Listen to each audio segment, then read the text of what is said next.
What's up, people? I'm back. Best horror endings, let's do it. Fifth place on my list, I have Get Out. Get Out is by far the best film of Jordan Peele's filmography. I enjoy all of the movies, but this one's by far the best, and the ending is just so cathartic because we finally get to piece things together. We finally get to find out what's going on. It answers so many questions, and the shift in the vibe of the ending is just so different from the rest of the film. The actual plot twist that starts off the end, insane, when she's like, oh, I can't give you these keys, man. You know I can't. Boyfriend. Ex-boyfriend. I love how they explain what's going on, and just there's something satisfying about our main character Chris just getting payback, just getting revenge on all these people, taking them all out one by one. Yeah.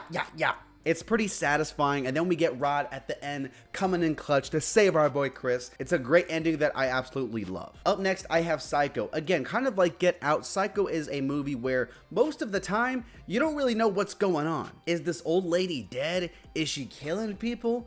What? Norman? Why is he collecting birds? For a movie that is this old, I think that just the atmosphere of it, the acting and how it's done, it proves just how incredible it is because it really holds up. Some of these shots and moments in the end are pretty scary and tension-filled. But of course, just like Get Out, everything starts to click as we get to the police station and we get that monologue and Norman smiles and there's like a skeleton for some reason. Why, she wouldn't even harm a fly. Freaking legendary ending. If you haven't seen Psycho, I highly recommend it. It's a freaking fantastic movie. Up next, I have Sinister. This one slaps, dude. Sinister is, in my opinion, one of the best horror movies we've had over the last 20 years. Scott Derrickson, freaking monster, dude. Freaking beast. Bagul, Ethan Hawke, Vincent D'Onofrio pops up. It's a great movie. In the ending, we have this really cool sequence, kind of this big finale sequence with Ethan Hawke, with Bagul, all of the tapes, things like that. That starts to put all of the pieces together, but then once they move the house, and again,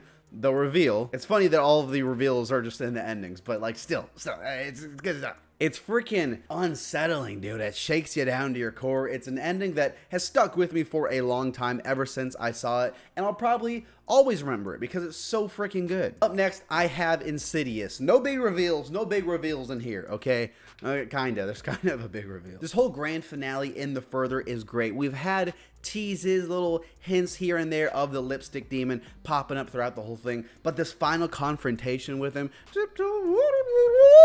the song's going crazy. The atmosphere, again, it's one that feels so different from the rest of the film in the best way possible. I'm always going to remember it. But as Papa Lambert's trying to leave The Further, he gets caught up with the bride in black. And man, that's such a freaky scene, dude. That freaking bride in black has always scared me since the day I saw it until this day. It's a great ending that also does a good job of wrapping up this story, but also teasing the future, the next film. But by far, miles and miles away, the best ending of all time for horror. I think that, like, come at me if you have another one, because it's not. Whatever movie you're thinking of, it's not better than this ending, and that's the thing. The whole entire movie, tension, it's just insane. But then we get McCready going up against this monster, which, don't get me wrong, that's pretty great. It's cool for a movie that's pretty quiet and, I don't want to say calm, but it's just quiet and eerie for most of the time, get big and explosive, but also still feel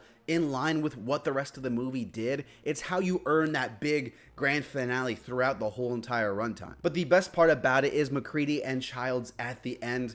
The ending of this film does what the whole movie itself does so well, and that is give you some hints, gives you a little bit of something to tease you with, and that's something that people are still talking about until this day. Who's the thing? Is it McCready? Is it Childs? Is it you? Is it me? It could be me. There are so many theories until this day going around, and just the way that it ends on such a mysterious note that leaves you thinking, man, what a great way to end this movie. Again, that's what the whole movie's like. It's mystery and it's intrigue. It hits those marks at the highest peak.